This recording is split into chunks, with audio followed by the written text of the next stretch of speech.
Welcome to Lifelines. I'm Sister Tendai Makonese. Once again, we want to start this episode by calling on Our Lady. Hail Mary, full of grace, the Lord is with you. Blessed are you among women, and blessed is the fruit of your womb, Jesus. Maria mtakatifu wenyina wa kwalesa, uletulombera kufuwa masambi, na nomba lino mwaka wa kufa kwesu. Amen. A lot of people have private and personal experiences of Our Lady. And today, we found one who was generous enough to share with us his very personal experience with Mary, the Mother of Jesus. I grew up in the Catholic Church, and with specific reference to Mary, whom we refer to as Catholics as Our Lady.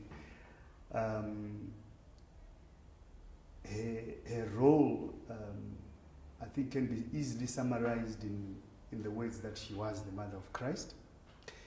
And because of that, she occupies a very important position in a Christian's life, because every Christian who believes in Christ naturally would have to believe in Mary, the Mother of Jesus.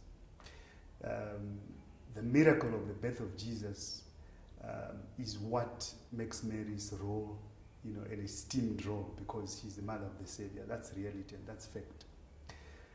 And because of that, as Catholics, we all believe that she had a part to play in the history of salvation, but she also continues to play the same role because we were given to her at the foot of the cross. We also believe that she continues to play this role in assisting the church, for example, in its salvation mission. I would rather want to explain that I relate to Mary more as not specifically from the standpoint of, okay, she's the mother of Jesus Christ and she's a deity sitting somewhere, maybe at the throne of God, and hence you perceive her as something up there that you do not relate to. Why I say so is my own personal experience with Mary was such that much as we used to get sermons about Mary, we used to be exposed to her through our catechism. All of this certainly was said to me as a child. But the interesting thing about our specific church, I grew up in Kwekwe, in Amaveni. And the whole subject of Mary to me as a child, I thought related to women. Because when we were going for our church services, after what we call Mass, the ladies would remain behind saying the rosary. And they used to wear the rosary. But in the area that I grew up in, it was regarded as if it was a woman thing. So I think from that paternalistic sort of society, my first impressions about Mary were created. She was something to do with women. She had no role to play in my life, and that was it. But it was much, much later in life, funny enough, when I was well after university, as a young man, when I started questioning my faith and my religion, sorry, that I started realizing who Mary is. Perhaps what I should say is that, during the war years, when I left secondary school, right up to university and right after completion of university, there was a time that, I was challenging my religion. I was questioning my religion. It was the war years, and we were all, introduced to this whole concept of socialism during the liberation struggle.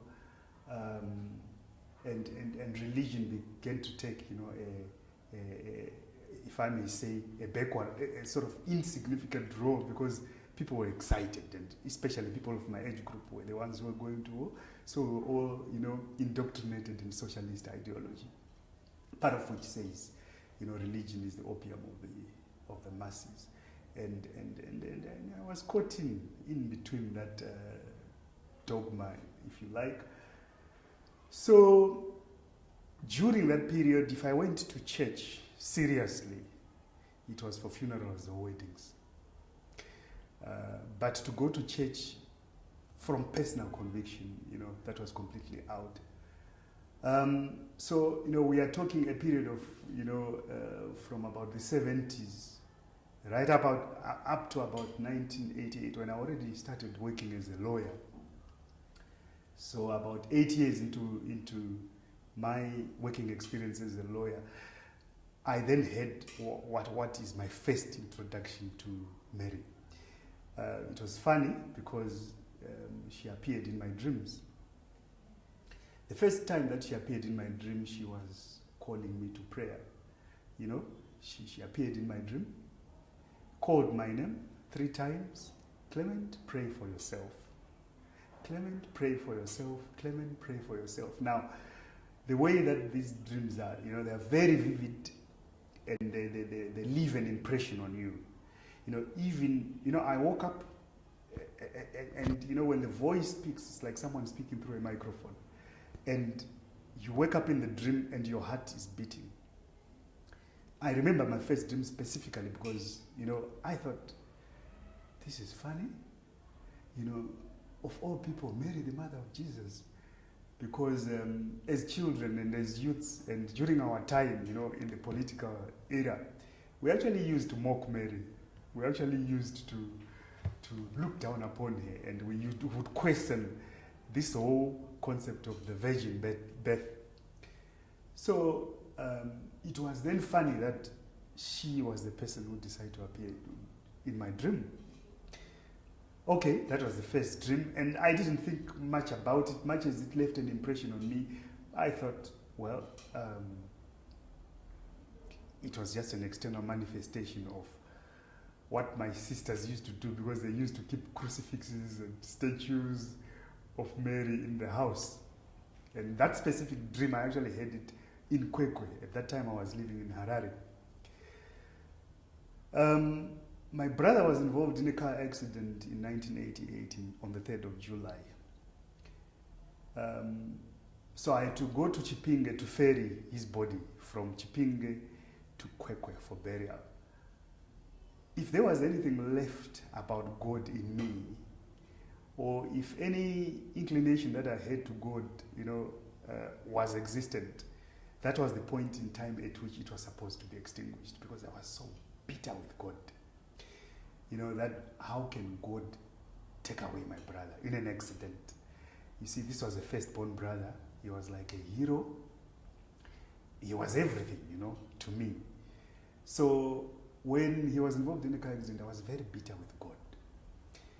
And we buried my brother, about 4 months later. I was still eating myself and angry that, this should not have happened. So funny enough, I then had another dream about Mary. There was complete darkness, a perception of darkness, complete, total darkness. And in that darkness, that voice from my first dream started calling me, Clement, Clement, Clement. So in that dream, I refused to open my eyes, because I thought in the dream, well, when this voice called me last time, I saw Mary, and there was an accident. And no, I don't want to open my eyes. But she kept on calling, and when she calls you, as I said, it's not an ordinary dream. You deeply feel the call and you react to it. So within the dream, I opened my eyes, and I saw her. She was dressed in black. She looked like a Jewish woman, and she was covered. She was dressed in black, and she was covered in a veil. The veil was also black, and you could see her skin. Her bloodshot skin.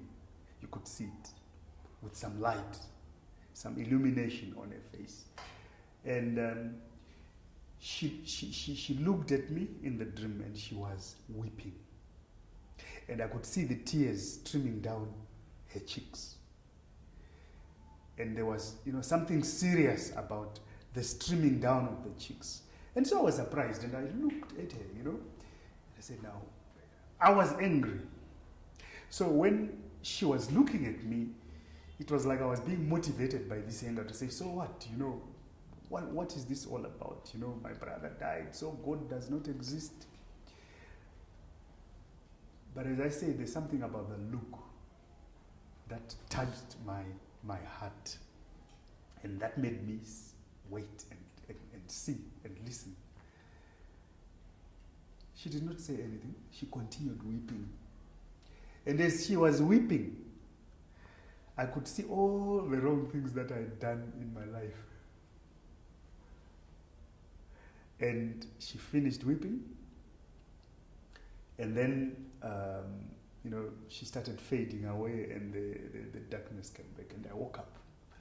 This was around 3 a.m. in the morning. I woke up, I didn't sleep, because I felt that, there was something very serious.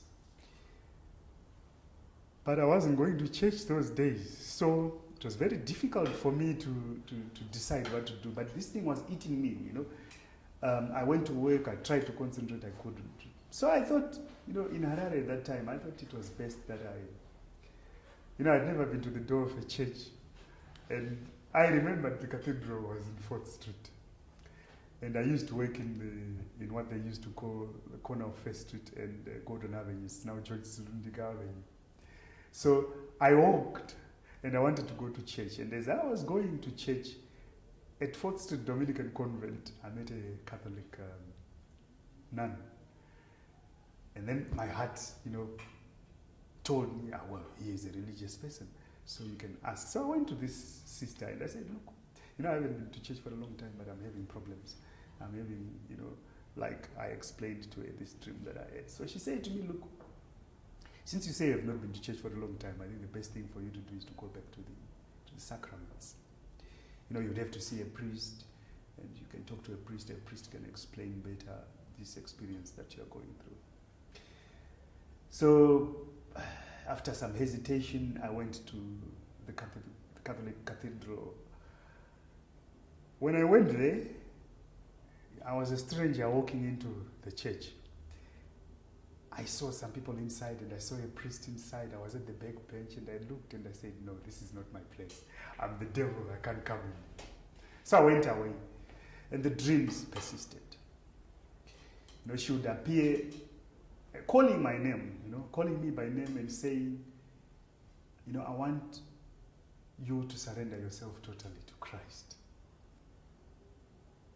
The dream would go, and the same dream would come back again. Clement, have you heard what I said? I want you to surrender yourself totally to Christ.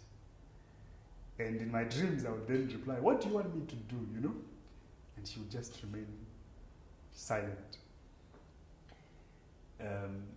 I plugged up the courage, and I went to the Catholic Cathedral. And this time, I saw a priest saying Mass. His name is Father Hof Huwe. But I didn't know him at that time. So I saw him saying Mass, and something in my heart just said, look, that's the man that you must talk to. So after Mass, I went to talk to him, and I said, look, I haven't been to church for quite some time. This is the problem I'm having, these dreams and experiences, and I can't concentrate at work. So he said, look, it looks to me like you need to take some time. He asked me whether I had time. I said, yes, I can create that. So he asked me to take 8 days off work. And so, I took 8 days off work, and I went on a retreat. And the priest took me through what I would call the basics again,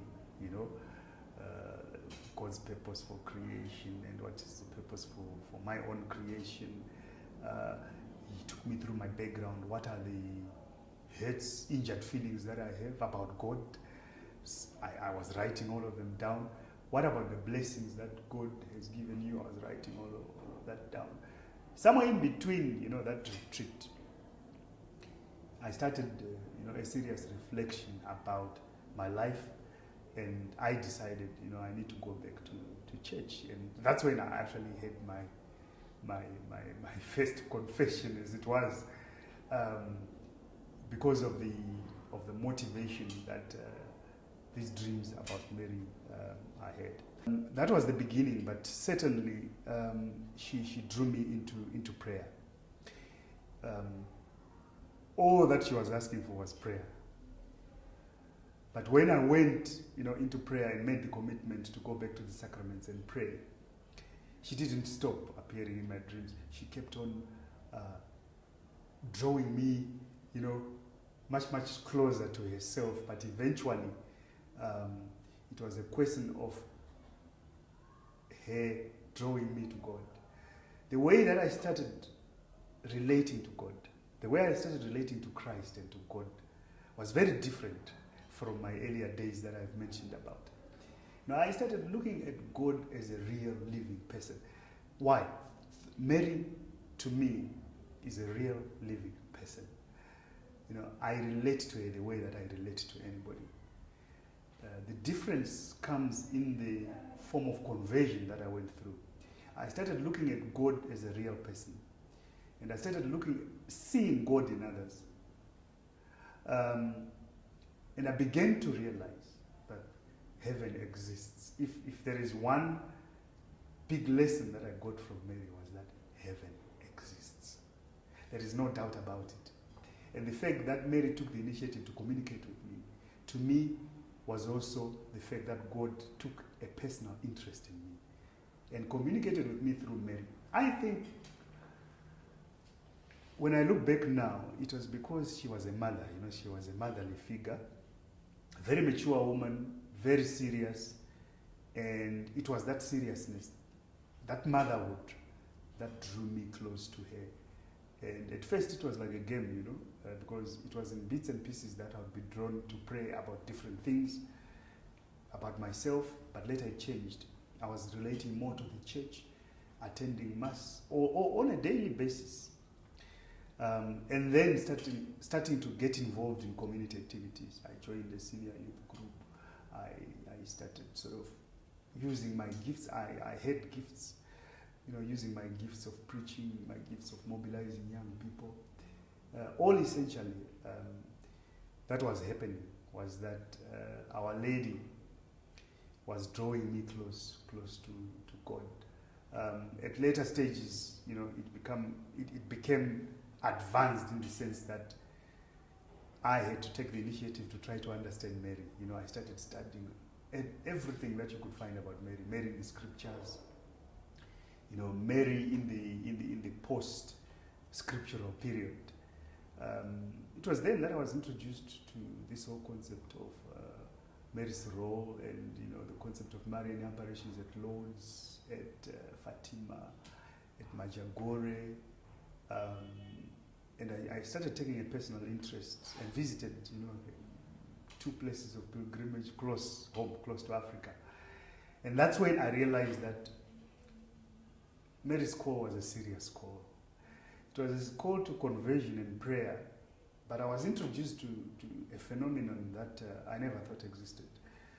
It was what was called the Marian Faith Healing Ministry. I went to a place in South Africa called Ngome, where there is a place in Natal where 7 streams meet, and a sister Renolda, she was a German nun who is dead now, was asked to go and identify this stream where some water from the stream would come out and would be used to heal the sick. And I went there, I saw the streams. As a lawyer, you want something you can touch, you want evidence, you want something that is physical. And Ngome was the starting point of saying, okay, these are not just dreams. This is something physical. So she exists as a person. She has appeared to people, and she calls and attends to people's problems, like the sick. There is documentary evidence of people with medical illnesses that were healed, and the medical reports are there, and I did the research and reports on them. The next bit was Tanzania. I met a certain priest called Father Nkwera and a visionary called Sister Dina. These actively pray for sick people. And with my own eyes and my own videos, I was recording miracles happening and taking place, as we say, when I was physically present. So Mary's role is not just calling people to prayer. It's about God is there. Go back to God. Convert. But what I found is that Mary is pointing towards her son, Jesus Christ.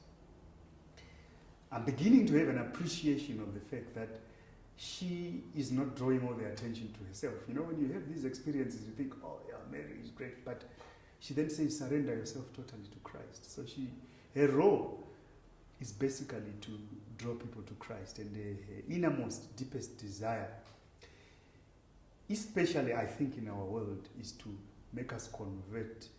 Conversion is not about just doing the basics about God. Conversion is about an interior state of being that relates to God in a very deeper and intimate way.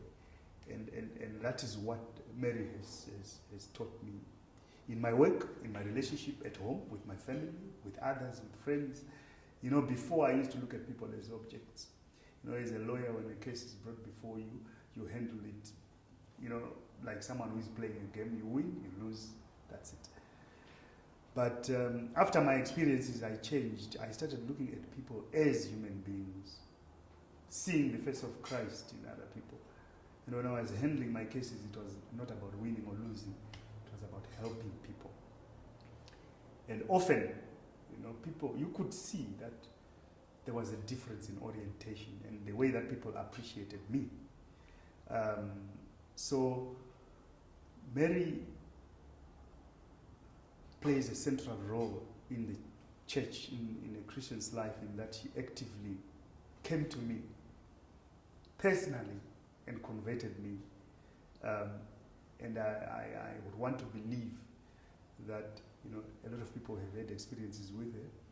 What makes me feel privileged is the fact that God took the decision and initiative to communicate with me using Our Lady, as a motherly figure, and that worked. That worked. I don't think any human being would have succeeded in doing what Mary did when she visited me. Can you say something briefly about Kibeho and the warnings that went before, as you read, as you reflect on the... Well, there were some children, in Kibeho who had apparitions of Mary. The interesting thing is that at first people thought they were crazy. They were mad because they would throw themselves to the ground and they would sing. And of course, the church hierarchy would be skeptical. People would be skeptical. I remember reading, following the story of Kibeho as it happened. I believe that Mary appeared to those children, and when she appeared to those children, she had a very serious message. It was a call to prayer. It was a call to conversion. What struck me most about her message, the seriousness of her message, was, she was showing these children visions. And she was saying, you must convert. If you don't convert, there is going to be disaster. And she showed these children a vision of, rivers of blood. The children were shown rivers full of corpses.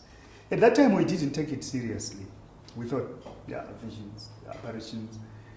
We didn't get the significance of that vision until much, much recently, when there was a genocide in Rwanda.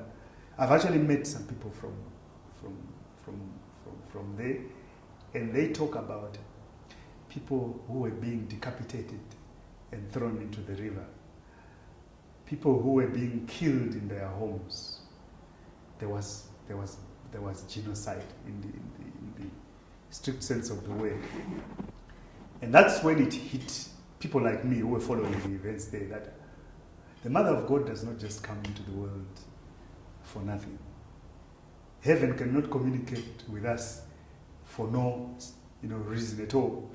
There is always a serious message behind Mary's appearances. The same as in Fatima. We attribute the fall of communism to the apparitions of Mary. She was calling people to pray. she was calling people to fast and pray for Russia because of the communist ideology that believes that there is no God. And today, you know, we have the disintegration of the Soviet Union, and we've heard stories, we read about stories of people who had experiences of Mary appearing and encouraging them not to give up, but to continue to pray and move towards closer. If Mary's message to Clement is helpful to you, make use of it.